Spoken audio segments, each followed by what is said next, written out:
Nagawat po tayo ngayon ng halaman. Ayos po tayo ng halaman na naman ngayon. Mainit po.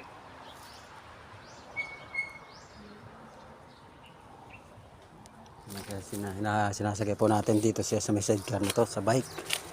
Kasi wala na po pang hakot eh.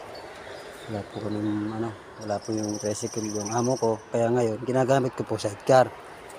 Nangahakot ko po ng malalaking halaman na to. Ayan po.